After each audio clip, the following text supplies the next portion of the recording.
You gotta wait for the beat to drop before we can come up. Yeah, man, you gotta wait for the drop. You can't just come in the middle of the intro like that, you know? No, you can't. It'd be rude. It's another beautiful Saturday in the great state of Texas.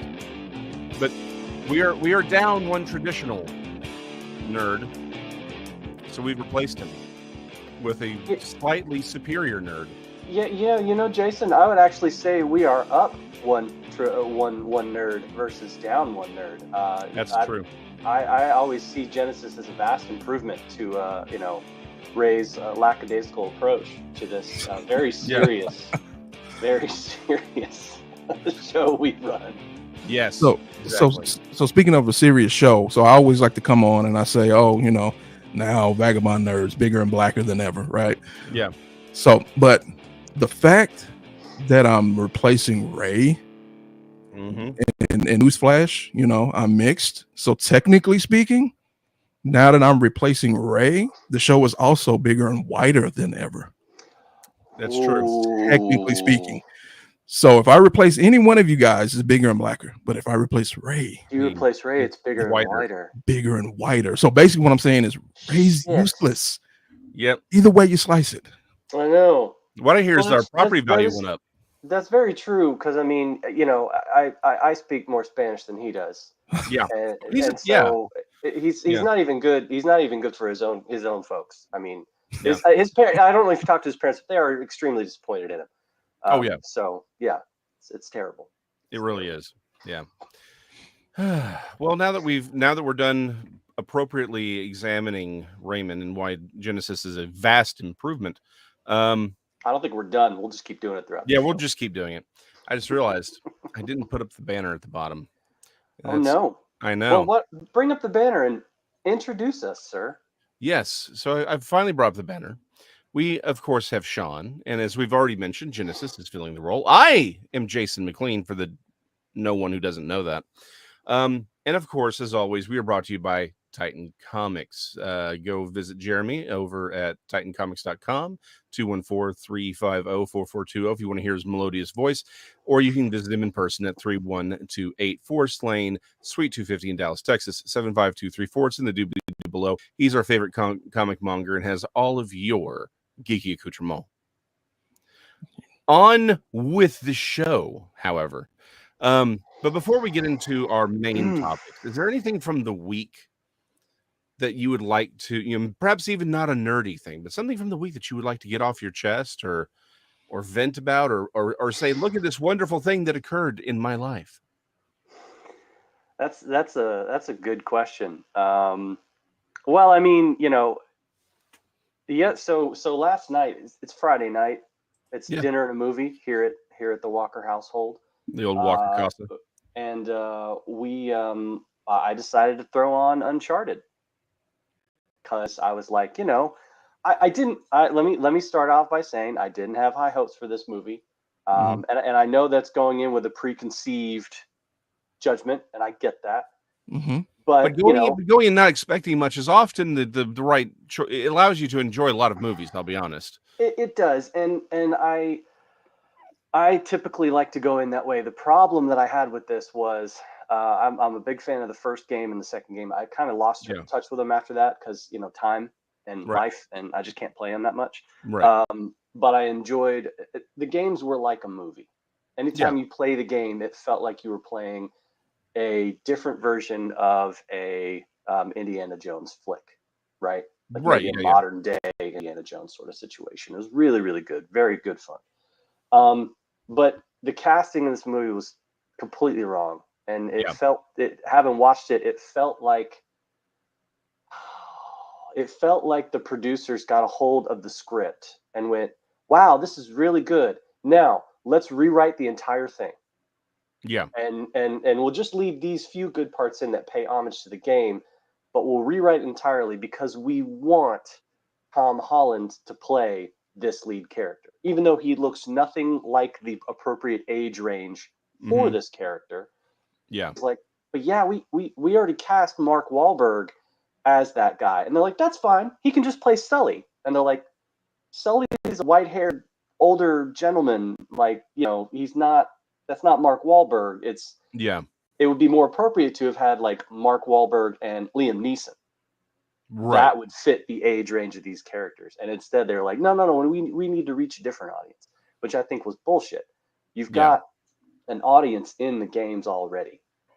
And for whatever reason, I texted you as I was watching this. Yes, so please. I'll try to. I'm not going to say the F bomb here. I said, but what the F is this half-brained pretender, no talent, sad casted, overproduced, poor story, overachieving Joel Schumacher wannabe, pissant, par-flushing, sweaty sack of dick cheese, heavy-handed Hyundai ad that I'm watching. And I got to say, the Hyundai ad, pretty evident. Oh yeah, When the offer, they don't even pull up. The camera just pans, and you see Hyundai. Yeah. There was like 7 of them, and the character gets out of the middle one. Actually, no, she's sitting in the middle one as the other characters run up from off screen. It's like, what? Why is this in this movie right now? Placement.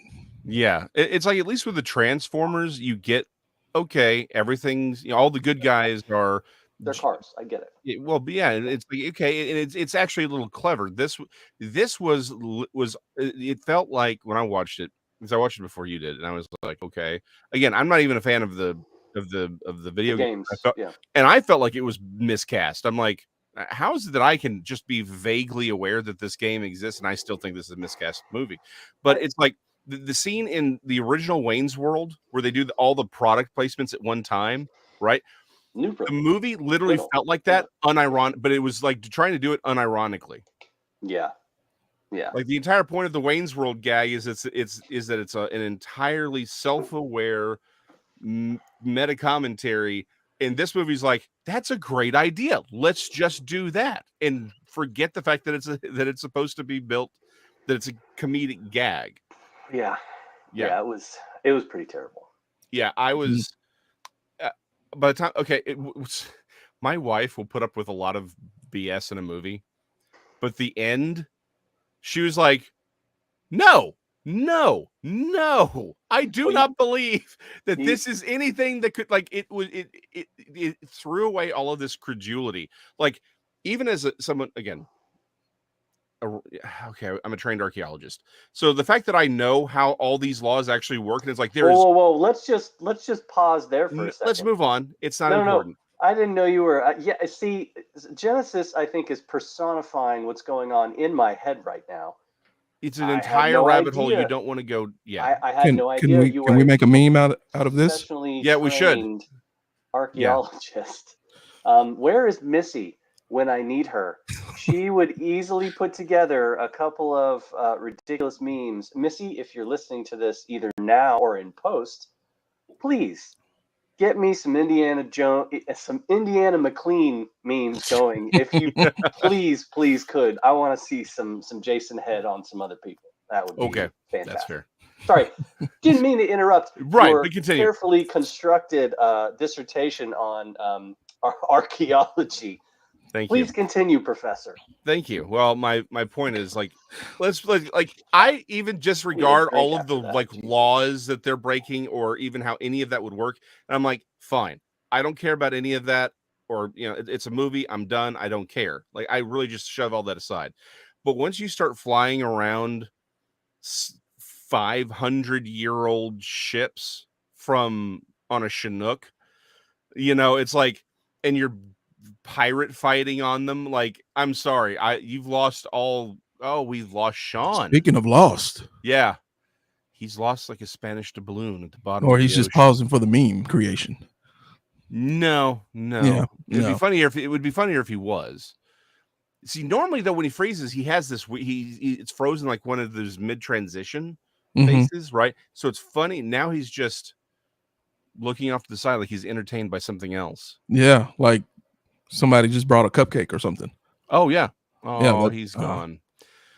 So I mean, I'm not going to get into the details, but one, I didn't play the game, so I wasn't interested in watching the movie.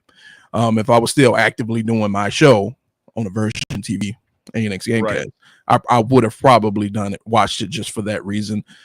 And then there's another reason I will not get into on you guys' show that I didn't watch it. But let's just put it this way. I don't like racists. So I would not have just gone out to see that movie anyway. So Gotcha. Yeah. Well, like it was literally on it was on Netflix, and I was like, you know what? I really don't want to think right now. Let's pop it on. So hold on. I just realized who's the racist in that one? I forget. Back when Mark Wahlberg was Marky Mark. Oh yeah. I'm not a big Mark Wahlberg fan to begin with, so just a quick Google search will bring up the whole, like it's bad too. It's not just like I said something once or something that was insensitive or politically incorrect. No, it was what he did was okay. I honestly have not thought about. I really don't think about Mark Wahlberg at all. So I completely forgot there was even a thing. Yeah, it was a big thing. Yeah, that's right. Like I'm having like this is you're right. And now I know what you're talking about. I completely. Yeah, like I just don't care about Mark Wahlberg at all. So anyway, it was a miscast. Like again, someone who didn't play the games but is only vaguely aware of them. I thought it was miscast. And it was just ridiculous. Like my wife she's like, this is some bull crap. Like she's like, no, I don't. Grade A. Yeah. BS. And what's worse is I'm a big fan of Antonio Banderas. So I'm like, oh, Antonio Banderas is in this. Let me be clear, right? Yeah. While I have my internet connection, let me be clear. Tom Holland, freaking Mark Wahlberg, Banderas, they all did good playing parts. Their parts were fine. They acted fine. The believability of these people as these characters from what the game set up, it didn't work. Yeah. I think for me, and I didn't play the games. That's what I'm saying. It just didn't fit. The other thing, the problem with it was a bad script. It was a bad plot line and a bad script. Yes. But they did the best they could with the lines they were given. I could see them acting. I could see them doing it. So I was like, I know you guys are trying your hardest. It's just not coming across properly. I still like all of them. They did a great job. It's just the script was. So Sean just missed the part on why I don't like Marky Mark. So that's just it's just funny. Okay. That's just bad timing, Sean. That was really bad timing. I know he's always Mark Wahlberg, no matter where he is. But I mean, and I'm fine with that. It's the same thing. Like The Rock is typically The Rock wherever he goes. I'm usually fine with that too. But no. What's all right? No. So tell me what I missed, please. So we just talked about how horrible a person Mark Wahlberg is because he's so racist. Gotcha. Those are things I'm unaware of. So I mean, I don't follow that. I'm totally oblivious. And then the other thing you missed was, and then you come back from your cupcake. Yeah. That's another inside joke. And then you're like, Mark Wahlberg's great. I love him. I still love him. I see him at the fan meetings all the time. He was one of 3 that I mentioned. It wasn't all praise for Wahlberg. But listen, the guy can't. I know he can't. He's not the best actor in the world. And maybe he's a huge racist piece of shit. It doesn't mean that he's my favorite person in the world. I would never be able to go out and get a beer with the dude. My favorite acting of his, though, is the preview for Transformers, where he goes, I think we found a Transformer. And I'm like, that is the worst line acted. That's horrible. I was like, all right, next thing I need to see is all the dancing girls come out of the back and do the Marky Mark and the Funky Bunch video from the 90s. Like, Raymond has officially endorsed Marky Mark as a good person and that this was a great movie. So. Yep. There you go. No, I had no idea about the racist stuff. I mean, what's that about? Where's this all come from? It was bad. Like what I was just telling Jason is it wasn't just like a slip of the tongue or I said something inappropriate or like you literally almost beat some people to death. You left them, while you're chanting and screaming the racist things at them. So just do a quick Google search on Marky Mark and it'll show you all the racist things you would ever want to see. Yeah, well, I mean, I don't typically want to see that, so it's not like I'm out there looking for it. But but that can change somebody's opinion. I think for sure. Shit. Okay. Yeah. He put some people in the hospital. Yeah. Yeah. That's sad. That's awful. Yeah. So what I was telling Jason was I hadn't played the game, so I wouldn't have watched the movie. Then I would not have wanted to watch it because of who's in it. If I was still actively doing my show, again, another shameless plug on Aversion TV, ANX Gamecast, I probably would have done it just for the content, for the, because it's video game related. But desire to watch and play the games. That's not. Yeah, I understand that. Completely. No. Yeah. Well, I heard they were good though. Yeah, but the games are great. Actually, games are still fantastic. And they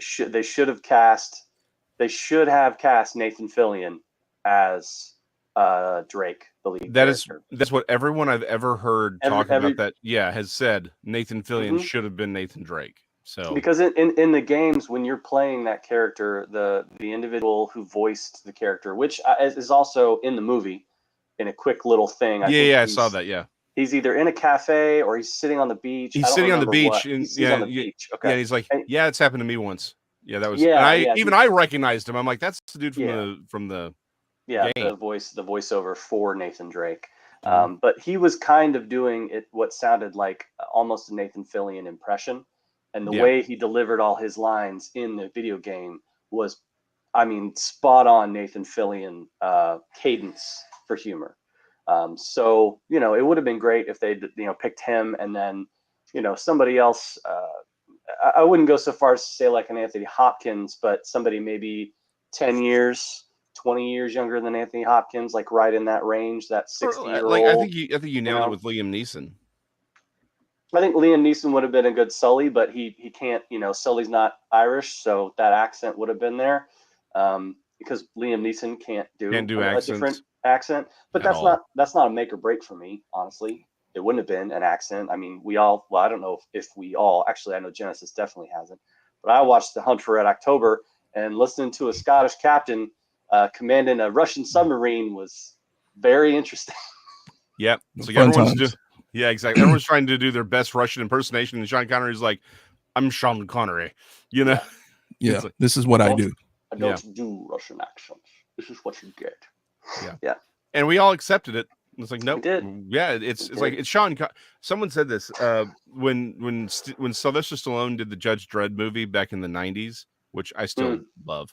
It's a good campy, fun iteration of that version of Dredd. Yeah, it's good. Yeah, I mean, in many ways, it is still actually very comic book accurate as far as the tone. But because it's taken different ways. But the point is, everyone was like, myself included, originally was like, again, I didn't mind it, but they're like, why does he take off his helmet? Judge Dredd never takes off his helmet. That's a big key point about the characters, that he is the law. That's the whole point. And someone said, in their response, they said, this is Sylvester Stallone.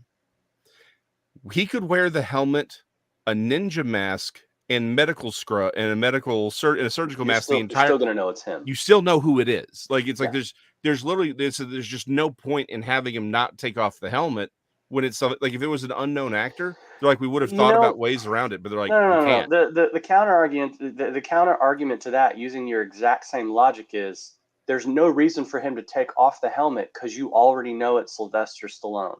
Yeah. Like if the whole point is that we have to have him endorse the film, just have him do a freaking voiceover. You know it's Sylvester Stallone. That's all it is. It matters in the voice, and you don't even have to see him. If you just hear him, you're like, that's Sylvester Stallone, or possibly a really, really drunk Arnold Schwarzenegger. More than likely, it's Sylvester Stallone, right? Right. Because I am law. Yeah. So you don't need to have him take the helmet off. That's a good point. That's a good point. Your argument could be used on either side of the fences. So can we talk about other miscast? People with accents. Can we talk about Jean-Claude in Street Fighter? Can we talk about that? Dude. What a disaster! What a disaster! And the funny thing is when I saw that movie when it first came out in the theater, I was so pumped. Yeah. And I left enjoying it because I was a kid, and I was just like, that was awesome. I got to see Street Fighter. Yeah. And I know Raul Julia as Bison. And Bison. Yeah. And actually not terribly bad for M. Bison. I mean, I think I was like, with a little bit better directing, I think that would have been fine. You know, and come to learn that as he was acting through that, he was going through cancer. So it's like, okay, that's impressive. Even more so that you were doing that good of a job going through what you were going through. But yeah, no, the Jean-Claude Van Damme as Guile.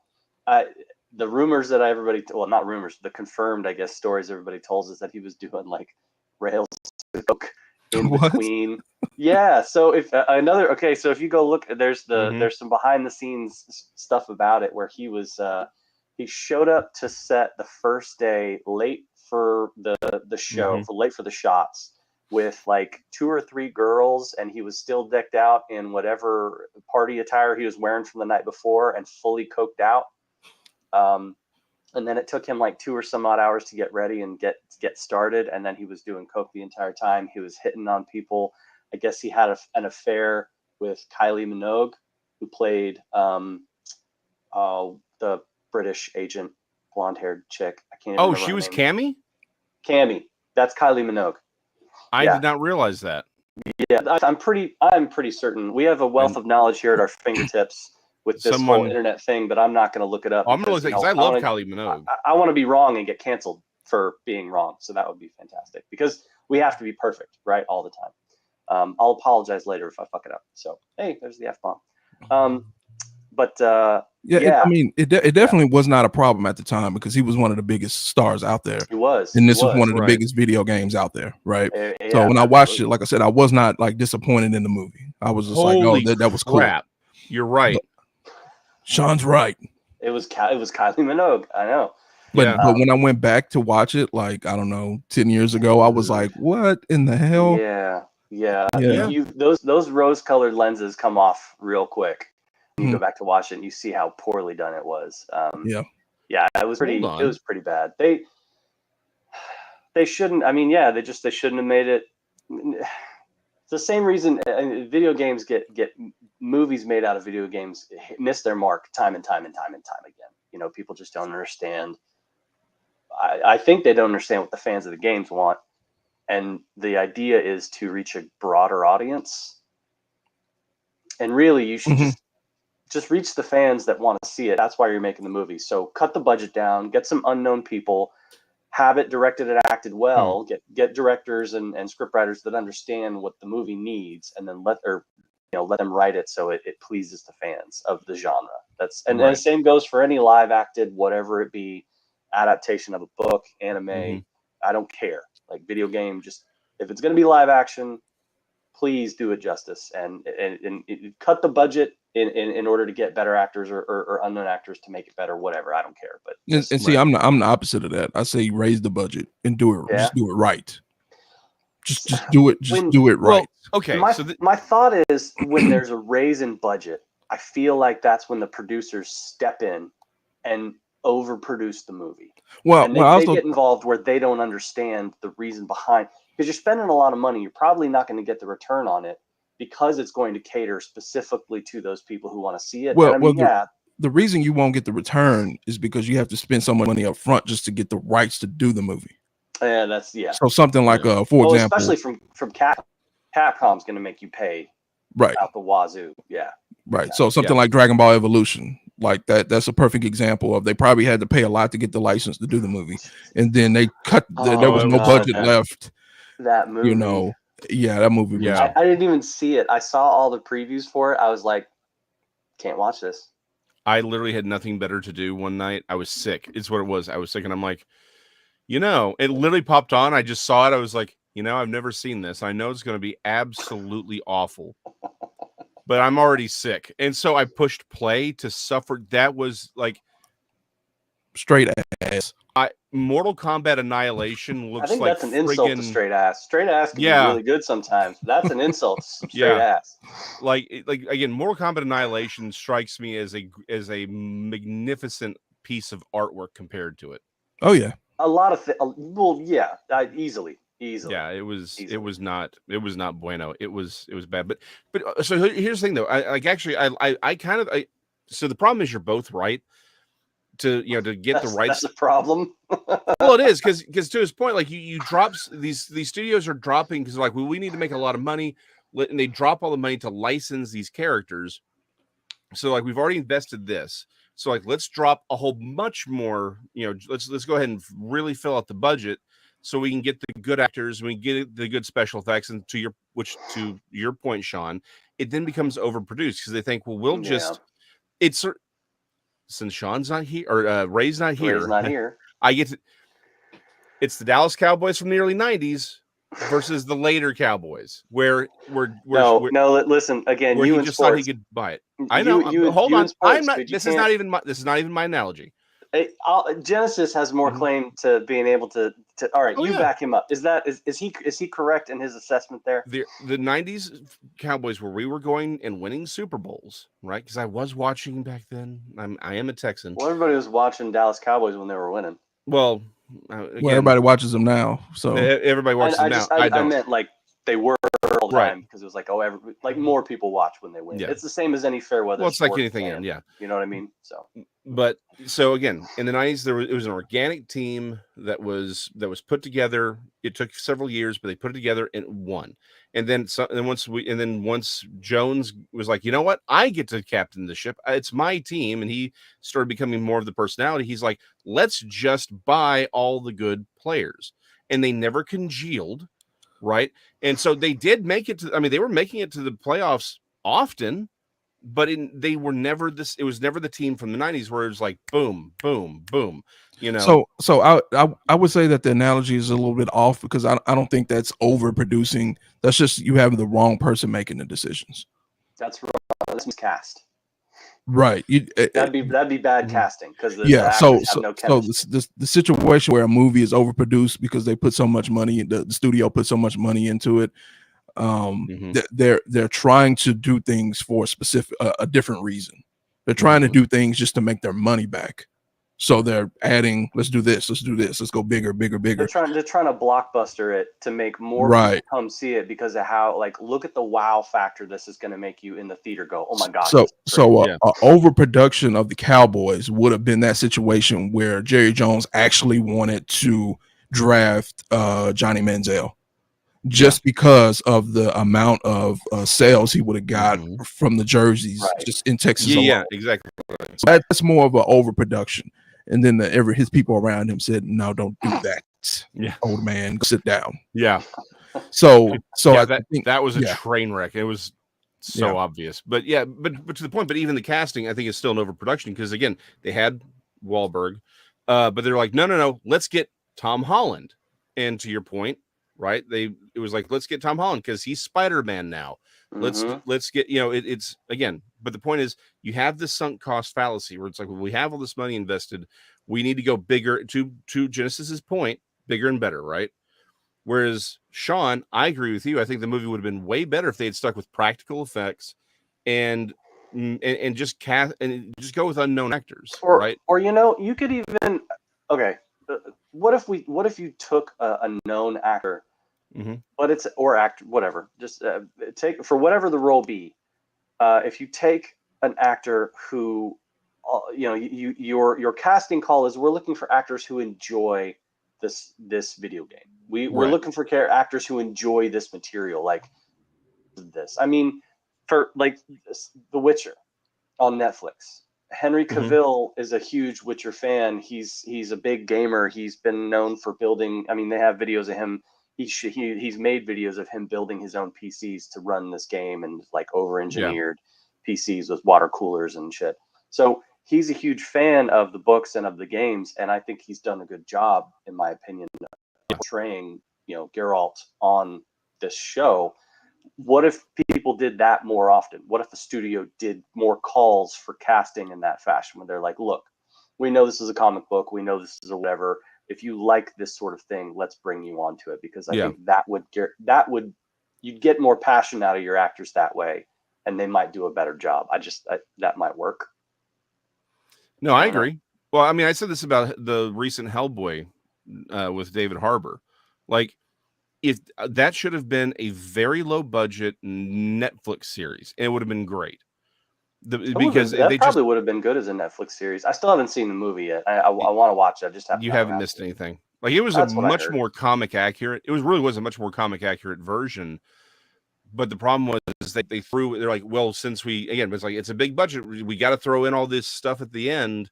It's like if they'd done it as a series, a very low budget series, it actually would have probably been much better, because having that limitation on the budget makes you creative instead of saying, yes, let's have them fight like pirates on ships that are being flown by Chinooks. I absolutely love the fact that they take these Chinooks and pull these a couple 100-year-old pirate ships, or 1,000-year-old pirate ships, or whatever. 500, 500 years. Okay, so they take these pirate ships out of this hole in an island where they get stuck somehow, and they're flying them around. And I mean, the structural integrity of them alone is to be questioned. There's no net. It's just two straps, one at either end.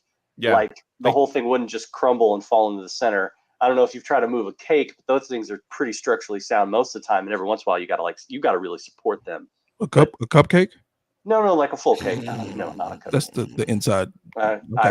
I don't need to know it. I don't need to know it. It's fine. But the fact that these two, that Sully and Nathan Drake are stowaways in one of these Chinooks, and they find swords, like a saber and a knife, in the hole downstairs. They come up onto the front deck, and all of these guys have swords. Yeah. When these are mercenaries who pulled up on an inflatable boat like Navy SEALs with frickin' SIGs and automatic rifles and weapons. Well, let's put those away. We're on a pirate ship now. I need my saber. Yeah, quick, grab the nearest cutlass. Yeah, I don't understand how that translated, but these guys all had these military style. They're not even AR-15s. They're like I said, they're SIGs and different like P90s and whatever. I mean, they're just not P90s, but they did have fully automatic weapons, more European looking rifles that we don't usually get here in the States. And it was just interesting to all of a sudden, where did all these guys come up with these cutlasses and these swords and these rapiers, and like, why on earth are you guys having a sword fight on a pirate ship when in reality you all have guns that if they'd come out of that hole, just Swiss cheese, just pop, and they're all and then the movie ends and it's like, wow, that was dark. But you missed one key point. You missed one key point. It's because they wouldn't then have a sword fight on flying. And they wouldn't have been able to swing the ships around and smack them into each other like one of those motion ball sets on a desk, where you can see the motion travel through everything. Yeah, it was pretty ridiculous. That was pretty. It was just, it's just one of those times when you're like, okay, just go back again. The original Spider-Man film. Go back to formula. No, just we lost him again. It's like the second cupcake. It's like, another for me. Yeah, another. Yeah, he's enjoying that cupcake now. But this one is more like, I want it, but I know I shouldn't. Yeah. And that's more like what's happening here. Yeah, he's like, I'm on a diet. I shouldn't have it. Oh, he's back. I'm not on a diet, and I'm not going away for cupcakes. If anything, I'm going away to refill this damn glass to get through the disappointment that is my internet, which shows I've got tons of connectivity. It's like, it says connect. For whatever reason, this environment just doesn't work. I don't know. It's a thing. Do we want to? Okay, so here I think there's a lot to talk about with Prey, but there's also the first episode of She-Hulk. Which one do y'all want to start with on that? Since we're 35 minutes into the show. Genesis, you got a preference? Yeah, I feel like the She-Hulk would be quicker. I agree. Yeah. What are your thoughts on it, Genesis? It wasn't bad. I liked it. It was the fastest origin story for a main character in comic book, movie, whatever history.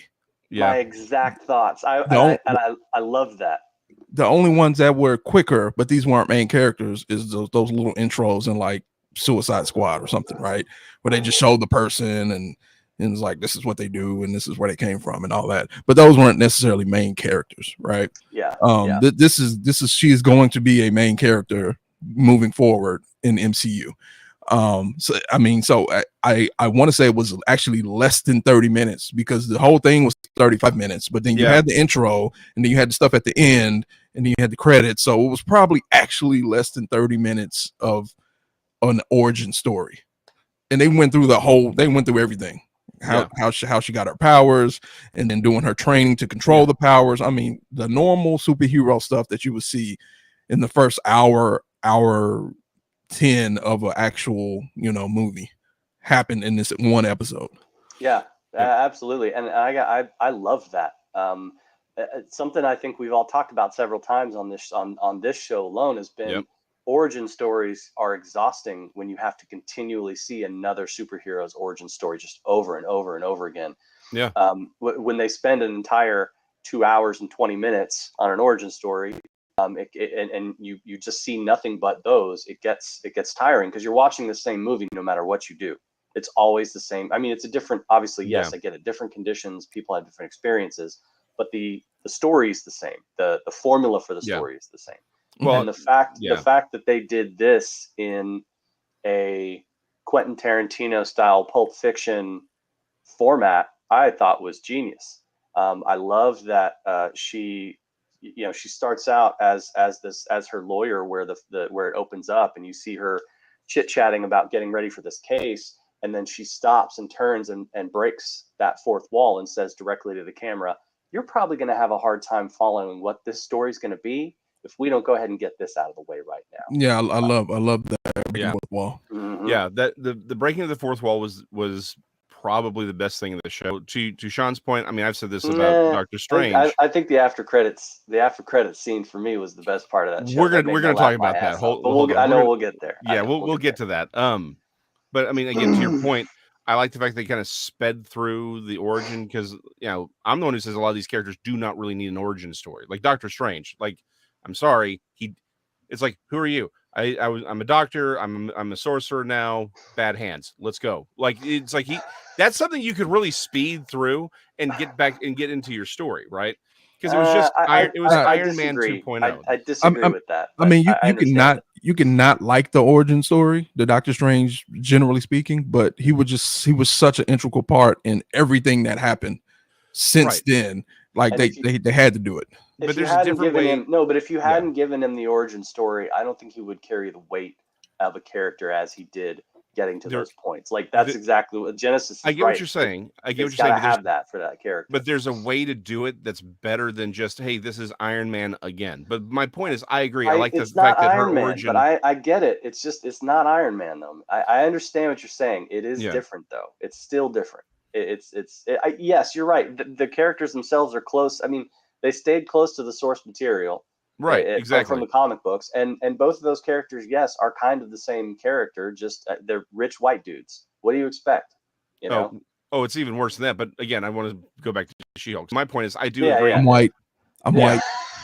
Yeah, it's basically Genesis. Spoiler alert. Genesis is one tragedy away from being a superhero.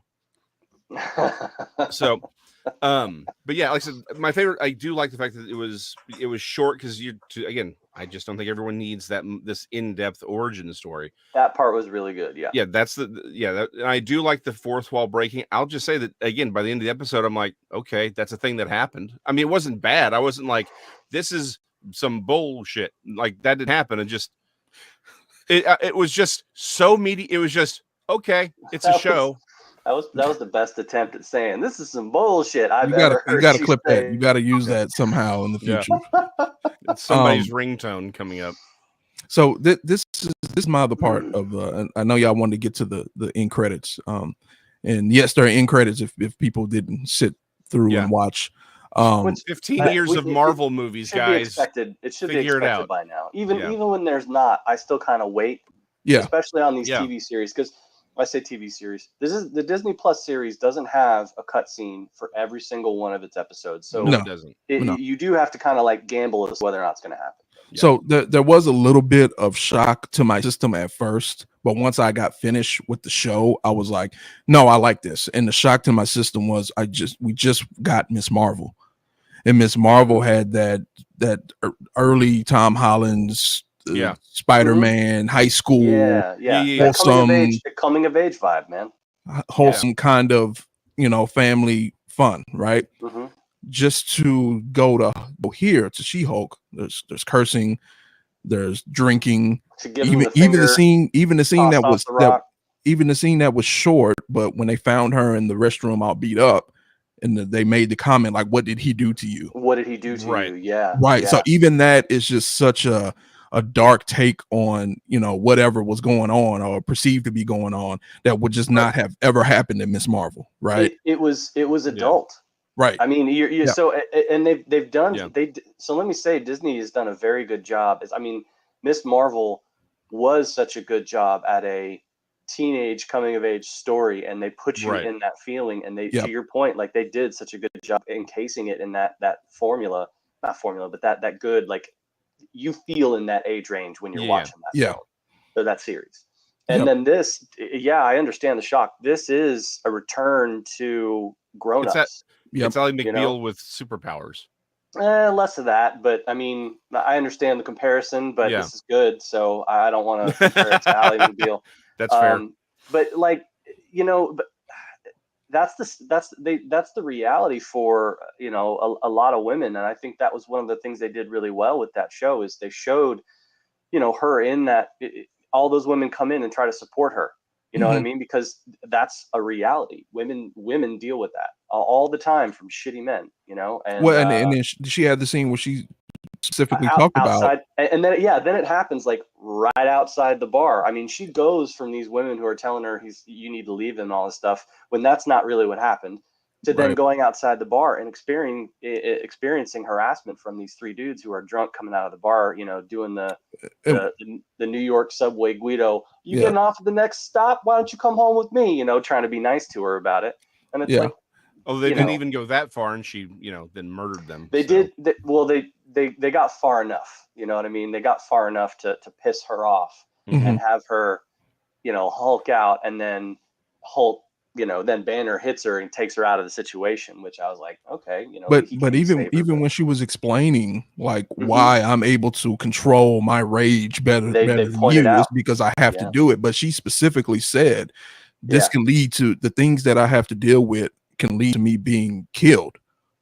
Yeah. And I was just like, whoa, like we're talking about like it's a difference from superheroes being destroyed to like just regular people being killed. Women being killed. Like it's a different, even the Thanos snap was people just kind of dissolving. It wasn't like a image of murder, right? And that's pretty much what she painted. And I was like, she did. I said, I like this. It was good because it dealt with, I mean, it deals with more. I mean, not to say that Miss Marvel didn't deal with complex issues. Oh yeah, it did. But this deals with complex issues that we at our age see and not deal with, but you know what I mean. We have friends, we have family members that have gone through kind of shit like that before. So it's like it's more close to you, so it hits you. Not that the Miss Marvel stuff didn't hit you either, but the weight of this crap is heavy. And so Miss Marvel was definitely a learning experience of the culture, right? That you don't get to see all the time. The other thing that I liked about She-Hulk was the music. It wasn't as good as Miss Marvel music. I mean, Miss Marvel was better. Wow. I was watching the end credits for Miss Marvel to listen to the music because it was so good. It was so good. Yeah. But the specific things that they picked for She-Hulk was really, really good as well. So I was like, cool. I like I said, I enjoyed it. Like I said, it was a show. I mean, it certainly wasn't bad by any stretch. There was parts where I laughed, parts where it's like, okay, I see what they're doing here. It's pretty cool. The CGI was better than what everyone's been complaining about. But it's like, but I'll say this: I watched the trailers. I'm like, I'm not really jazzed for the show. I've seen the first episode. I'm gonna give it 2 more before I make a judgment because everything needs to build. But honestly, there's nothing in this episode that made me go, wow, I was really wrong. This is something to watch for. Like it was just another television show. Like there was nothing genuinely special about it. But And here's why. And and here's why before. And we will get to the end scene. But here's why. This is the big missed opportunity. Which is why I want to give it 2 more episodes to see if they kind of play with it. Again, She-Hulk is not. It's not Banner where you have 2 radically different personalities, right? Where it's Jennifer. That's not She-Hulk. However, She-Hulk is very different from Jennifer Walters. It's explicitly stated that in the comics, the reason she stays because she can change voluntarily, unlike Banner, where he never really had that control until for that brief 90s moment when he was Smart Hulk. He sort of did. He could make himself angry until Hulk was like, I don't Hulk mad, Hulk don't come out anymore. Yeah, exactly. Hulk got his ass beat. Please, I don't want any more. I don't want any more. Yeah. Well, again, they've never really first taste of defeat. Now I'm scared to do it again because I've always succeeded up until this point. So and again, that's something they never really explored with Marvel was what Hulk really was. But that's let's move that aside. So get to your let's reach the caboose of this train of thought here, Jason. Exactly. That's what I'm trying to get there. Is that Jennifer Walters? The reason she stays as She-Hulk in the comics 9 times out of 10 is because of the power that she feels. She's a very different person as She-Hulk, and it's because the powers do change her personality, but she's not a different person. But she's like, I am powerful, I'm strong, I'm sexy, I'm all these things. She stays as She-Hulk because she doesn't like being Jennifer Walters in the comics.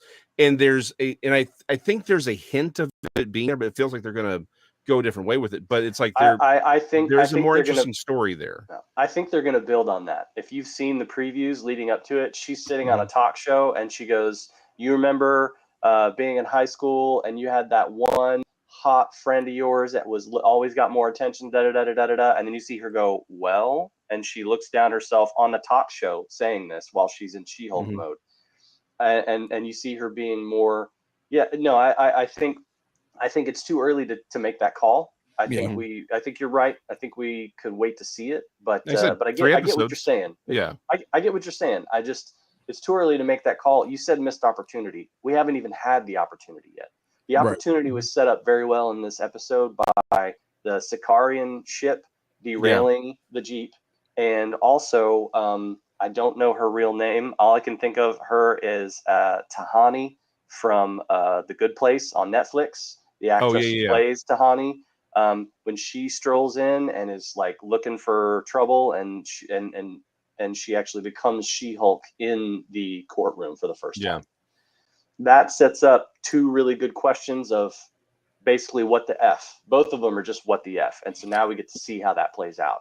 So my only concern from this first episode is that there are a lot of Hulk fans out there, Hulk stans, I should say, who have not been happy with how the Hulk has been portrayed in the MCU. Now you get a Hulk, a likable Hulk, or one that people is like, okay, I can deal with this, right? The Smart Hulk, right? I don't think we see him that much more going forward. I don't think we do either, because in the credits it did say special guest Mark Ruffalo. Well, they had to say that because they don't own the rights to the Hulk, right? So I can see him coming back for a final boss battle, right? Episode 8 or whatever it is.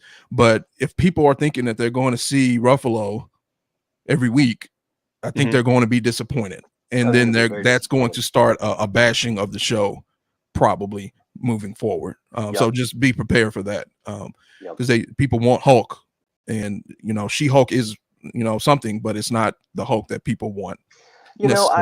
Even when Smart Hulk showed up, I know that Smart Hulk ruffled a lot of feathers. No pun intended. He ruffled a lot of feathers. He ruffled a lot of feathers. Because people saw that and they were like, whoa, because it was such a change from, prior, where it's like Hulk won't even show up because he's scared, because he got his ass beat and he's scared of failure and he doesn't know how he's going to live his life anymore. And so, Banner is having to try to fight Thanos wearing the Hulkbuster armor. And it was such a change from what we had.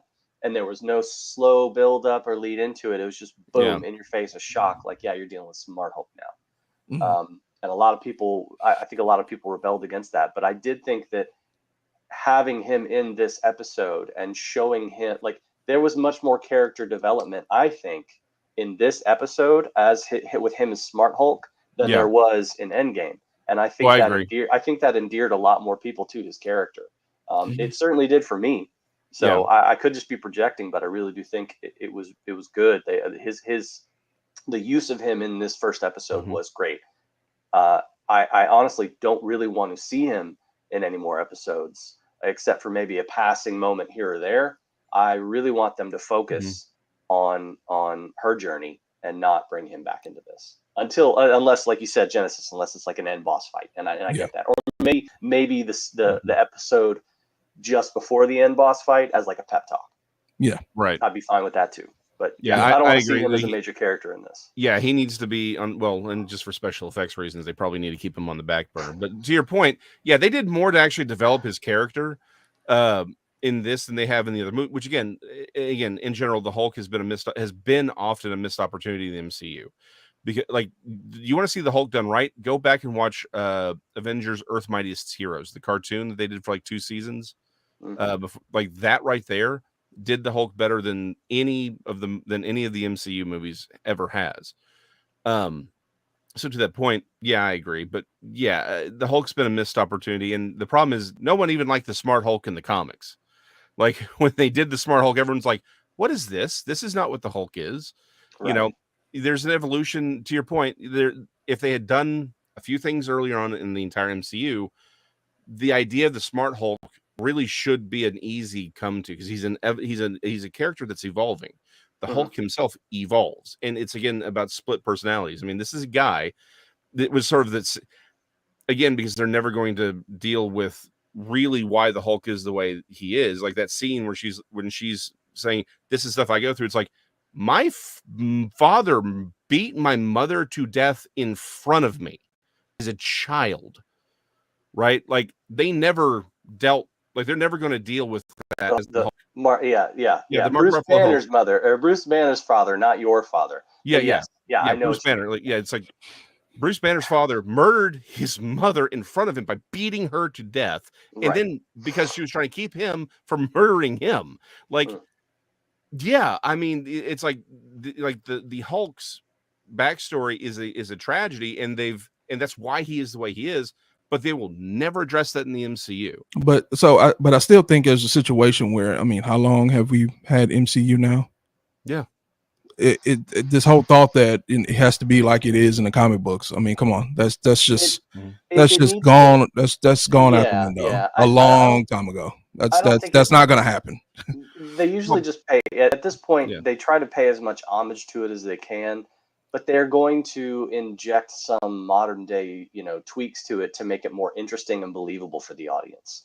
And I do feel like that's exactly what they should do. That's perfectly acceptable. There's nothing wrong with injecting a bit, again, where necessary.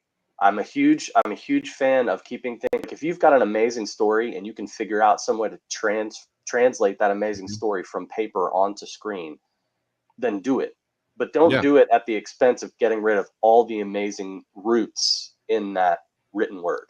And so far, they've done, I think, a fairly decent job. They've had some missteps here and there, albeit, right? Everybody's gonna. No one's perfect. But I think they do a really decent job of translating that written word and those comic book images onto a screen in a live action format that everybody can enjoy. I'm the first one who said the best idea they had was changing the Guardians of the Galaxy from the comics, right? Because that was a solid change. Because the Peter Quill of the comics is just a Captain America ripoff. I'm the one who says, look, there do need to be changes. My point is, again, to everyone's point here, is they've never really done the Hulk justice. They've never explored him, and this was the first time we've actually seen him explored like at all, really. So that's my whole point, is he's in himself a missed opportunity, and that's why he comes across so well in this, is that we actually get to explore him a teeny tiny little bit, right? Instead, it's like there were some missed opportunities with this where they could have pushed some things further. If you really want to talk about that, like I said, it was an episode. I'm going to give it 2 more to see if I actually, before I make up my mind on it. But again, it's like so far, it's like, okay, it's an episode that's an episode. It wasn't. It didn't. It didn't. It wasn't Ms. Marvel. It wasn't I think WandaVision.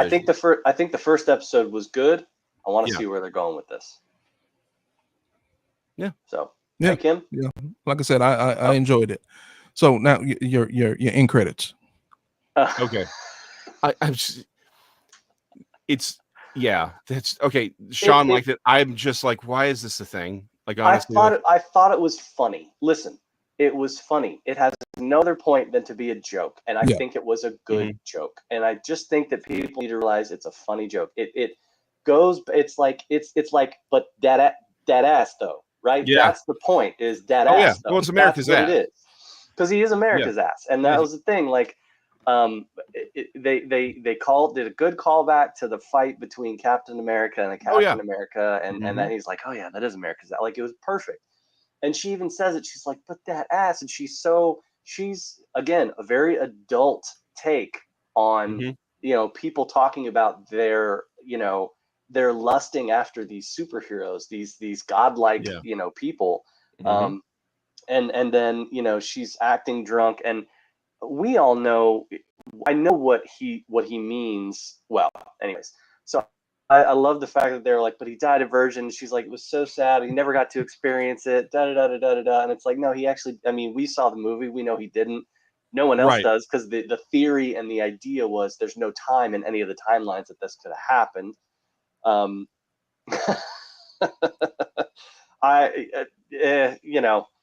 That's Kim. I think that's a topic for a deeper show than ours. Yeah. But I loved it. I thought it was great. I thought it was funny as hell, and I love that they cut away from it, because she was so like happy to be like, that he F's, and I thought that was the funniest thing in the world to hear her say that, or almost say it. So he got the draws. So let me. Yeah. This is what I'll say about it. I mean, I probably could have done without it. It's just the fact that what we touched on earlier, all of these episodes usually don't get in credit scenes. And I'm usually not in the business of in credit scenes that are just comedy. Like, I wanted to tease, I wanted to tease something. Point thing. Yeah. I wanted to tease something, but like I said, the fact that we usually do not get one for every episode, I was fine with it. If this would have been a movie and that was the only in credit scene, I would have been like, what is going on here? Like, I think it was done for comedy's sake.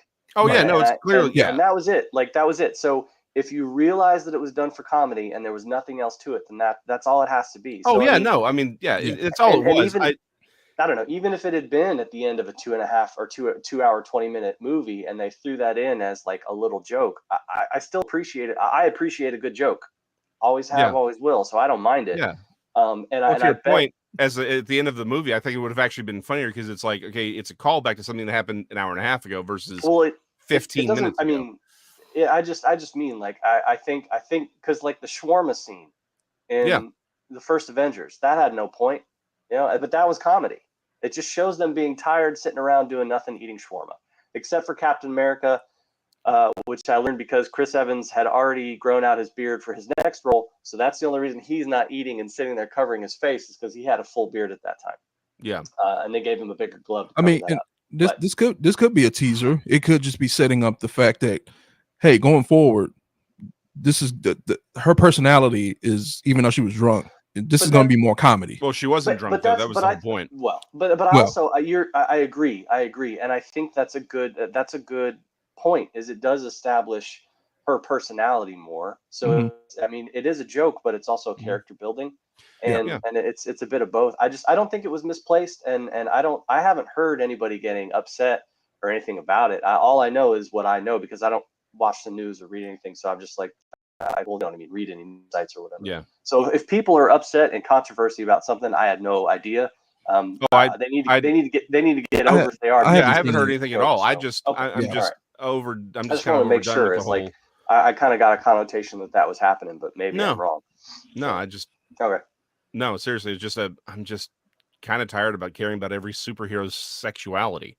Like, it's just sort of It's like, really, we have to do this every damn time now. Now it just may be because of The Boys has sort of blown that out. It's like got a detox from that a little bit. Are we still? What are you talking about? Well, the whole Captain America thing, like it's. No, I mean you said The Boys did what now? The Boys did all of it. Okay, you said something else, but I was like, okay, I'll let it go. Yeah. No, if you haven't, The Boys literally did all of it. Anyway, so now that we've come to the end of the episode, we have to talk about Prey. Yeah, now we got to talk about Prey. Which was a great movie. Like it was a good movie. This was a solid. That's the thing I was the most excited to talk about. I think Genesis has a very different opinion about this movie. This was a horrible movie. What are you talking about? Are you playing with us? All right, okay. So let me preface your thoughts real quick about the movie Genesis. Are you looking at this from the standpoint of like a movie formula and hitting certain like plot points, movie boxes, like has to every time.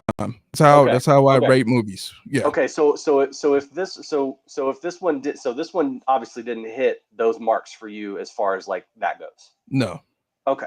I got you. Absolutely not.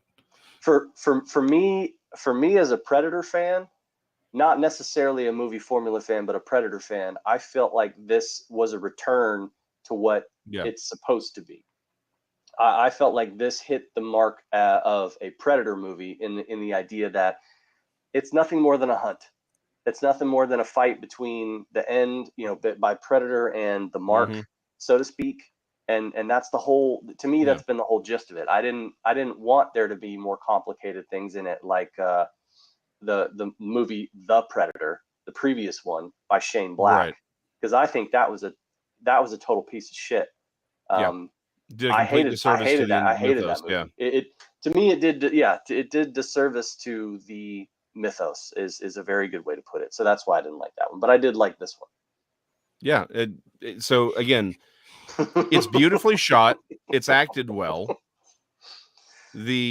Everything's earned, right? Like the way she finally defeats the Predator at the end is earned. Like you see how it pays off all the things that she's sort of seeing and learning the entire time. It's again, to your point, it is what a Predator movie should be. It's survival against this thing that has every advantage, and you don't really know what you're dealing with at the beginning, and you learn, and you still don't even know. You just know you killed it. Almost every advantage, though. That's the point. When the Predator usually shows up, it gives itself. So that's the whole Predator mythology thing, is they're out there to throw themselves and test themselves against the biggest creatures and the best creatures or whatever in the world. Yeah, the most dangerous creatures, yes. Oh, not the world, but the universe. They're trying to so it's like they're out there trying to do this, and I get that. And I think that's what the story has to be, and I think that's what the story was. Now, there are some glaring holes in it. And it didn't have the best acting in the world in it, right? I understand all of those pieces to it, but as a whole, on the idea of it being a Predator film, I think it fit the bill as a Predator film. Much like it just didn't fit the bill as a good movie.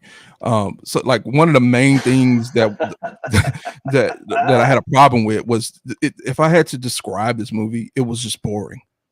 Like it was just very, very boring. Like Jason said, it was beautifully shot.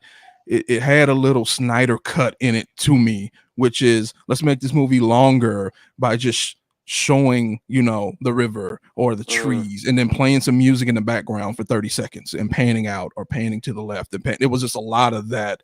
And it was just boring. There was just nothing. There was just nothing happening.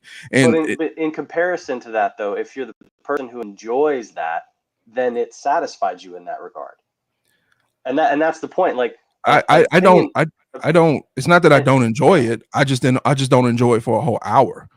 It's like, am I watching, That's a bit of a stretch though, man. They didn't do it for the entire, it wasn't one long hour-long shot of no talking and music. It was a lot. There wasn't a lot of dialogue in the movie.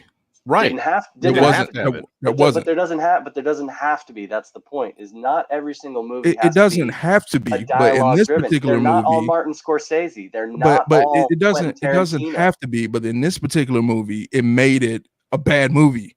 So No, that's the thing that made the movie, is that it no, come showed the on, man. environment they were in. It's You I don't think have this to is show 'cause you that don't like for nature. no, you That's don't have what to I'm show hearing. that for 45 minutes to an hour. I listen. I, Aside from the long shots where it was quiet and there was nothing going on, um, the fact that what I liked about this film was in theory this is supposed to be, from what the Hulu ads all said, this was Predator's first time on Earth. Yeah, which I think was a mistake to say, but yeah, continue.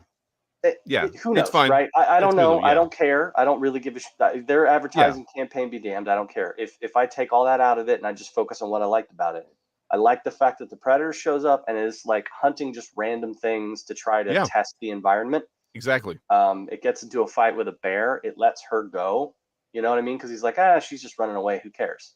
I love the fact that when it is in fights, when it showed up to a fight, it didn't make the first move. It stood there and went, "Are you going to attack me, or are you just going to walk away from this?" Yeah.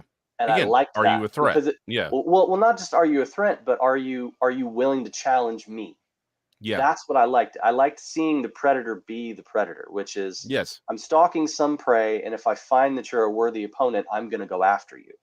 And that was the bit. Like, it killed everything it hunted everything that was around it that was threatening. It typically let the other stuff go if it could. Now, did it use the bunny for bait? Yeah, it did. But that was its point. It didn't kill it. It was just like, Yeah. okay, the snake's here, the bunny's here. Let me see what happens. The snake attacked it. All right, this is a cool thing. I'll take this trophy. That is a predator. predatory species. So So- I, as a predator, I'm going to shoot it and kill it and take its skeleton. So I mean, I like that y'all started off by basically saying y'all were Predator fans, because basically you're talking about the Predator, and he wasn't even like the main part of the movie. The main part of the movie was centered around this girl and her struggle to get out of her brother's shadow, and to prove that she can be a hunter as opposed to a gatherer or some sort of medical person, right? So that was actually the main part of the story, and it's like y'all haven't talked about that at all because it was boring and terrible. Like, no, that's why you haven't talked about it, because it was bad. No, because that's actually the point I was going to go to. And Ken says it correctly. She says, she doesn't. This isn't one of those things where it's like she's magically powerful at the end. Because to a point, it is a coming of age film for her, because she's not a threat to this thing up until the very, very end. She's learning, she's growing, she's overcoming her failure with the lion earlier. She's becoming what she wants to become at the end, which is the war chief. That is her journey through that, and her encounter with the predator is what takes her to that next stage. But we see her earn this victory. It's not all right, you've taken on everything, you're clearly powerful, now let me show you how powerful I am. It's a, holy crap, this thing's the most dangerous thing we've ever encountered, and she's learning about it as they go. And she said, and the entire film is a setup for how she's able to kill this thing at the very end. And of course, the end credits shows that she gets wiped out, but it showcases her. It showcases her as a hunter. Yeah, stalking the prey, which is a nice. It's a reverse. Yeah. So it was predictable. Like, all that stuff is weak sauce. It's supposed to be predictable. They're supposed to win. That's the point of the movie. It's not supposed to be a twist. Well, it's not. Well, there was a big plot twist. Y'all didn't see the big plot twist? Like, somehow in the early 1700s, as the resident Native American here, all of the Native Americans knew how to speak fluent English along with the elders. But when the white people showed up, they didn't speak English. No.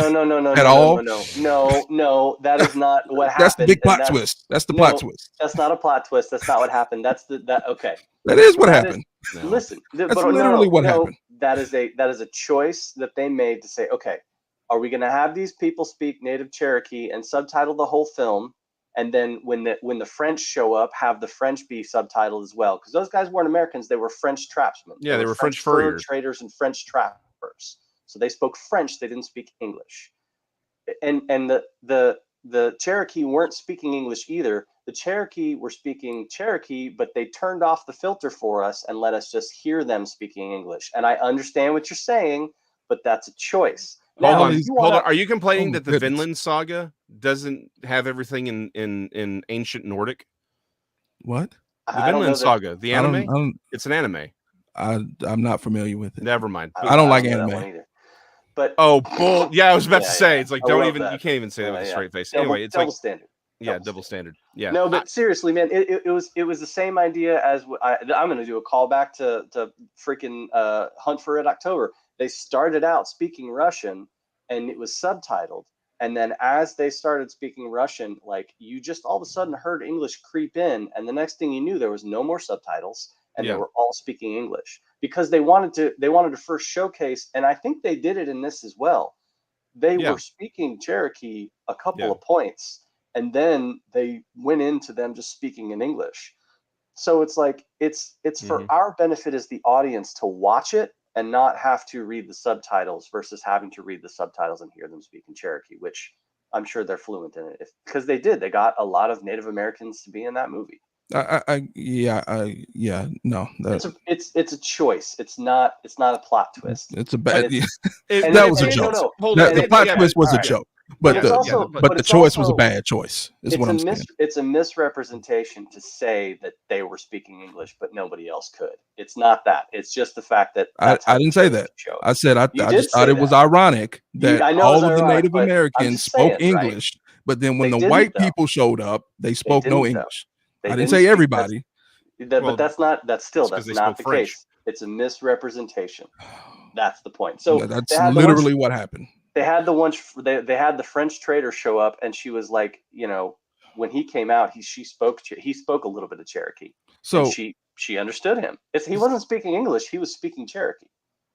So it's just like speaking in tongues. It's just like a miracle of the ear that's happening to us. No. We're hearing it in English, but they're actually speaking. Yes, that's called suspension of disbelief. And that was the idea. So this was the Bible. Okay, I got it. That way. Exactly. No, exactly. Right. It was. It's the Bible. Okay, got it. It's in our native tongue so that we don't have to read it, and that was the point. Okay, so in the preview of this show, it said they do in a lot of other really good movies, by the way. Ton of really good movies where they've done that. Like well acclaimed movies where they've done that. They were. This is not one of them. But no. Listen, I'm just using that as an example. Like I'm saying, this is not a bashing point for this film. This is because it doesn't matter. It does matter. So if it matters to show, no, I'm saying if it matters to you all that it showed trees for 45 minutes, what do you then mean? It can matter. It can matter to me that this whole part with the language didn't make any sense. Okay. So but hold on. I know this is a bit, but at the same time, if it had been entirely in Comanche and then they had the English subtitles, you'd have complained about having to read subtitles the entire time. No, I would have just rather the white people speak English. Just have the white people speak English. Just have the white people. They didn't necessarily have to be French. Just let the white people speak English. But actually they did, because that's who they were. That's who was trapping in that area at that time. That's the whole point. Is that it's so hold on. Flintlock. No. I understand his point. So what you're saying is this: because the Cherokee were speaking, because they spoke English in the film to us, so we heard them speaking English, Comanche, whatever. So we heard the Comanche speak English to us. It doesn't make sense to you that all of a sudden these Frenchmen show up and they're speaking French when we know for a fact that I understand it. So I get it. So on the preview of the show, I want to get to this. It said that I'm playing the role of Ray. Right. So I've been playing the role of Genesis. So I didn't think you were playing the role of Ray at all. You've been good. No, I'm playing Genesis, but I need to fulfill what it said, right? It said I need to play the role of Ray. So here's my Ray take, and I appreciate what he's been doing. Oh yeah, the Ray take. Let's do it. So here's the Ray take. I'm not gonna say that this is a bad movie. If you shut your brain off, you can enjoy the film. It's boring up into the third act. But then the third act really nails it, and that's the problem with MCU. No. If MCU tries to just give you entertaining, all third acts are such a problem. Right. MCU tries to give you entertainment all through the first, second, and third act. This movie just says, you know what? No entertainment for the first and second acts, and just give you something great at the end. Why can't MCU just do that, especially with Phase 4? They can learn a lot from this movie. That's my right take. Yes. Well played. Well done, sir. Well done, sir. Very well done. Can you do that in Comanche? Very well done. So we can subtitle it? I can't. No, he speaks English. Yeah, I speak. He speaks English. Yeah, I don't speak in tongues. I actually speak English. No, I get what you're saying, because it's like, if you look at it from the point of an inconsistency, I see what you mean by that, right? Because it's like, if we're gonna have the Cherokee people or Comanche people speak English, why not just have the French people also speak English? Right. The problem with that is, in the scene where the French people show up, then the French people would have been speaking English, and then her as a captive and the rest of the Comanches would have been speaking English, and we would have had an obvious problem at that point. So they made the choice to say, okay, since we're going to have the Comanches speak English, the French have to speak French. And now back to my Genesis take. It almost seems like they were making a movie, not Predator. A movie about Naru and her journey to become war chief and her dog. And then you know what this would be good with?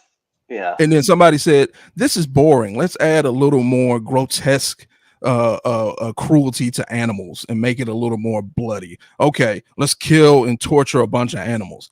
And it still isn't a great movie. What if we just throw the Predator in there that's running around every other scene and also hunting the animals? Okay. I mean, it's not even called Predator. It's called Prey. And the other thing is, when I think of Predator, I'm not a Predator stan or fan or whatever you want to call it. I think more of action, maybe even action thriller, or maybe even action horror. If you look at the genre for this movie, it's literally drama thriller. Like they couldn't even put action or action horror on here because it was so freaking boring. Yeah. So the original Predator was a horror film. I mean, that's really it was an action film that turned into a horror film. Action horror. It was action horror. Yeah. It was the first. I think it was one of the first of its kind where it did full action into a horror film. And it set the bar. It really did. It set the bar. And this was nothing like that at all. So just a warning to people who have not seen it. If you're thinking you're going to get a Predator movie, it's not anything close. You're not. It is close, but it's close in a different way.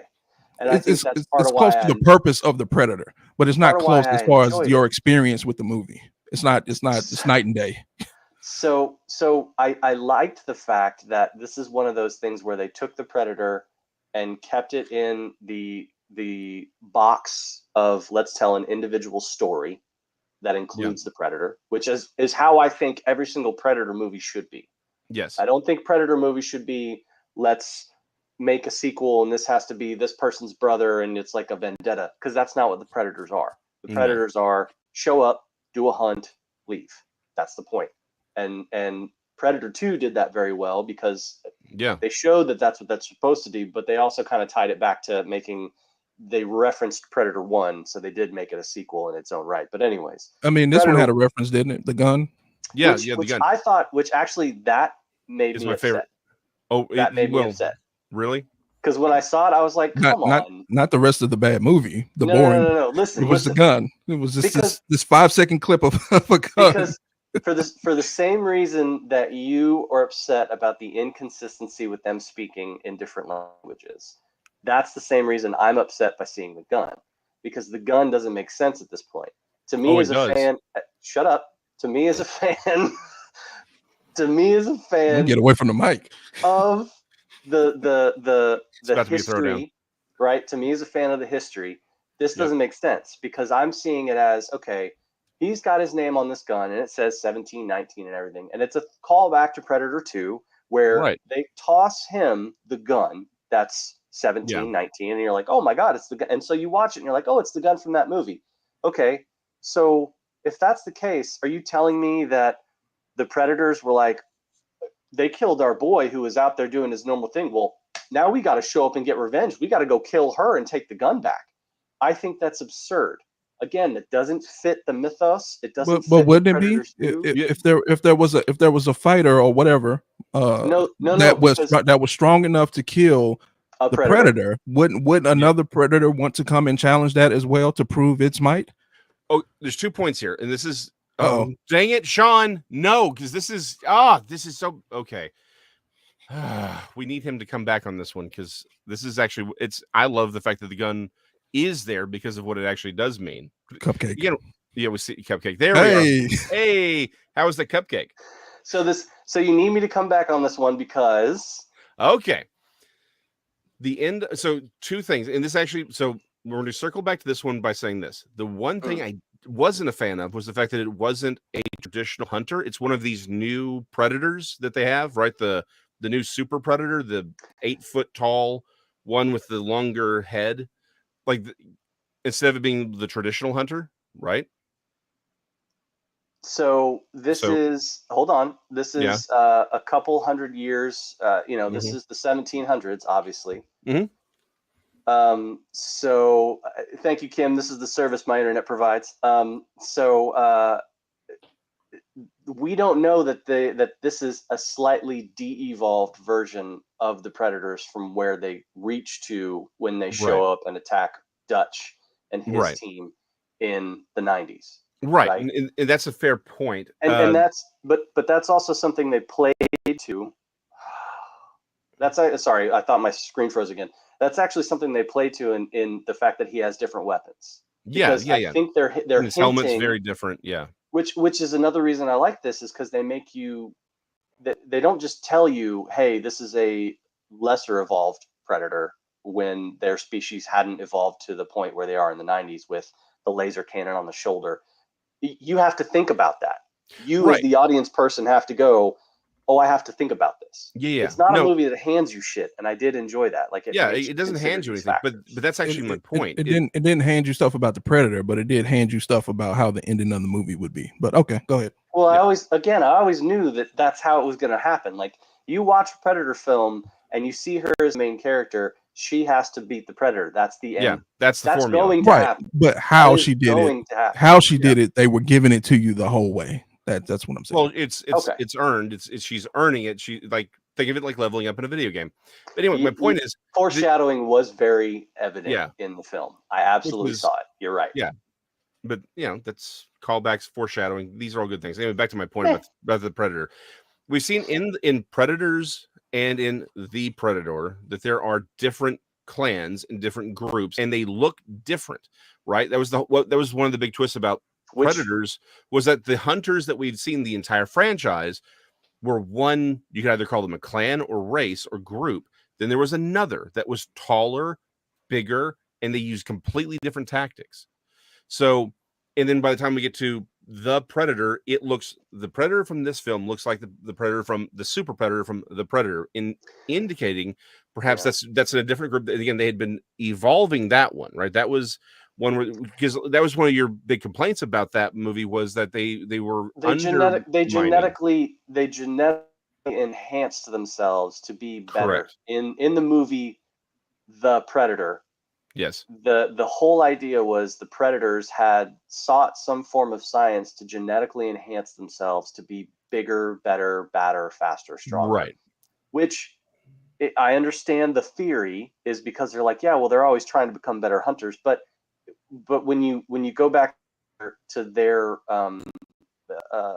raison d'etre and you read the not you don't read the text, but when they talk about their sociology and how they have their system set up, they're not necessarily about artificially injecting themselves to be something bigger, better, faster, or stronger. It was about forcing yourself through training and honor. Yeah, it's purity. It's almost a samurai sort of approach to things. It's a purity is the idea in a way, and that's why I didn't like the movie The Predator, because it gave this idea that they would go off and inject themselves and biologically enhance themselves. But Jason, to your point, there are different clans. And there's always been, like, even back after the first movie showed up and the comic books came out, they branched into that and they started talking. There's different clans of the Predators that are warring for different factions, and there's this whole thing called bad blood and this war and all this shit. So you're right. There with you on that. Maybe this isn't a de-evolved version. Maybe this is one of the other versions that was. Yeah, It's one of the other clans because that was also one of the underlying fights in the Predator was the fact that the ones we would consider the traditional hunters, right, the ones that we saw in the original Predator film, they were the ones who didn't like. Hold on. Interesting theory, Kim. Very interesting theory. Yeah, but they were saying that they opposed the ones that were genetically manipulating themselves. Which, by the way, guys, I'm real sorry, but I got to wrap this up in like 5 minutes. We've already gone on longer than we need to about this. So we need to do another hour on this show. That's all I'm saying. Sean, it's okay. I've got 5 minutes too, bud. I was like, what would be great is if I could say hi to my good buddy and replacement Genesis. Hey. And just pass the torch like Tim Ryan did on Fox 4 News. Oh, is Tim Ryan? Did he quit? He's retired. He's gone. I want to do that too. Can we not associate ourselves with Fox 4 News, please? No. Okay. Yeah, you're true. Please. No affiliation to any news station. Honestly. No news station. No Let's news just station. go. No news station. I don't want to deal with any of them right now. I just had to jump in for like 5 minutes and be like, Genesis is wrong, but that's okay. I still love him. Jason, I love being on the other side because it's always funny when Jason and Genesis are waiting for Jason, or Sean and Genesis are waiting for Jason to shut up. It makes me chuckle. Anyway, so it's been a great show. Bye, Ray. No, yeah. It was. I wouldn't recommend this movie to anyone. If you're a Predator stan, then yes, it's a must watch. You have to watch it. If you're a Predator stan, you have to watch it. I would not recommend this movie to just your average moviegoer.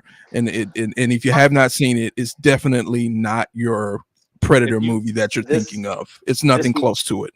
If you like Last of the Mohicans, it's a good movie. This movie has plenty of its own shortcomings. Don't get me wrong. I didn't say it was the best. I never said it was the best. I said I liked it. There's a difference. Yeah. I like it. But it has many shortcomings. I do agree with you. It was slow in the beginning. I had a hard time with some of that. But again, doesn't mean I didn't like it. There's a difference. I can still enjoy something that I don't, you know what I mean? That isn't 100%. Nothing's perfect. And this one, what I liked about it was the more or less return to what Predator's supposed to be. You know what this felt like? This felt like a really, really good palate cleanser after having sat through the Predator and had been so disappointed with where this franchise might be going that I was happy to see a return to something closer to what it's supposed to be. Well, Sean, to Genesis' point though, the last Predator, you just didn't see it in its true form, which was a comedy. Yeah, and so had you gone in thinking I was going to laugh through this entire thing, you would have enjoyed that one much better. Yeah, that's the hot. It's very much like She-Hulk, right? It's a comedy. So it was She-Hulk. Yeah, that's the problem that you had. It was the She-Hulk. It was the She-Hulk of the Predator. You know, of the PCU. of the what? The PCU. Yeah. We're not going to talk about the graphics. The inconsistency with the graphics were horrible. It's come on, man. This is graphics. This is not a good movie. Graphics nowadays all have inconsistencies. All of them. And Marvel just came out and said, because now I'm going to pick on Marvel because you said that. Because that's what you do. Because that's what I do. But Marvel itself has talked about or not them, but the artists that are in them have talked about just the absolute conditions that they have to face. Every movie is going to have it unless they're actually shooting it without CGI. What's that got to do with end result? We don't agree with your end result on No, I'm saying their end result is usually a pretty high quality product. Is what I'm saying. This was not every movie. No, not every movie. Generally speaking, it gives you a high quality product. This is not a high quality. This is not a high quality product by any means. It's the best movie ever. I think it's going to win all the Oscars. The fact that you said it's never going to be no. The fact that you said this was the best movie you've seen all year. That's what you said. I can't believe that you're talking. You said this was the best movie you've seen all year. I know I'm going to have the FBI in my house. Had to have been the only movie you watched if this was the best movie you saw all year, Ray. Let me stress, Genesis, and I will say this. This was the best movie I've seen all year so far. Because I'm tired of to everyone's point, tired of DC, getting tired of Marvel, getting tired of everything else. This was a nice palate cleanser. And I think Sean nailed it with that. I don't think there's anything wrong with liking something that you like. And nobody else can tell you that it's the worst if it's your favorite, and that's the point. But there's a Genesis difference can. between liking something and it being the best. But It's no, two but different things. It's It's- two it's- totally it's- different hold on. things. It's Hold on. objective, Genesis, right? It's You're, objective. It's you're not. right. Listen, Oh, hold on. Genesis is right if your argument is this movie should win all the Oscars. oh no. If Ray's argument is it's the best to him, then you're wrong, and that's where the difference comes in. That's If not what I he said. say if I say Genesis it's the can't best be movie wrong, I've seen, though. then it's the best movie I've seen. But I'm not it doesn't- wrong. It doesn't mean just- that it's the best movie that every critic in the world has ever seen. It means it's the best Yeah. movie I've seen. It is the best movie I've seen all year. Hands down, it's the best movie I've seen all year. I don't expect you, well, Genesis, I don't expect you to agree with that at all, because even being on your show, which is what again, Genesis? ANX Gamecast on a Virgin TV. There you go. There you go. You're welcome for the extra plug, because I think that's only like 4, right? 5? It doesn't matter. Needless to say, that's like when I go on that show, or when any of us go on that show, and we have our opinion on that. Like your grading system, we've talked about this time and time again. Your grading system for how movies are is very much different to what the average moviegoer is. It just is, and that's partially because you got to spend time in the well-established institute of Blockbuster.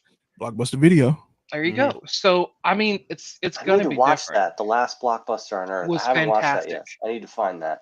It's fantastic. Best movie Ray saw all year. It's the best movie. It's awesome. I'm gonna keep watching this movie all the time. Hey Jason, you Yeah. want to sign us out, bud? I wish this would go on for even longer. I'm just going to sit here and watch Ray No, and Genesis no, man. fight. I got. No, I we're got- good. I got Sean's gotta shit go. to do, dude. I got shit. I'm half hour over shit I need to do. Yeah, actually, so am I. Anyway, Real quick. Hold on, real fast. I need this watch. I need to go back and find when Jason was talking about how he's a trained architect, or I'm sorry, what were you? Not an architect. Archaeologist. Archaeologist. Missy, go back and find where Jason said he's a trained archaeologist. Trained archaeologist. I Did you need tell? I did he need tell some you he's got a Indiana. I degree in need that? some Indiana McLean picks. I says really need major. some Indiana McLean, like face and everything. Like I want to see him running away from the boulder, and then I also want to see the boulder as his face. So he's the boulder and he's the other thing running. All right, Jason. thank you, Genesis from ANX Gamecast, found on Version TV on YouTube, for filling in for the Raymond today. And thank you for the people who clearly who are watching this, who have some sort of deep-seated self-hatred to put yourself through this every 2 weeks or so. We appreciate y'all. I can bring up Kim again. There we go. Yeah. We love y'all. We appreciate y'all. Go show some love to Jeremy over at Titan Comics. He's got all your fine geeky accoutrement. We will see you probably in 2 weeks. Maybe. I don't know. Who knows? Maybe at some time we will see a movie that'll be good, or a show that's actually good. I doubt it though. But we'll see y'all. We'll see y'all then. If you want to contact us, and I don't know why you would. I mean, let's be honest. There's no reason for this. vagabondnerds@gmail.com. We'll see y'all later.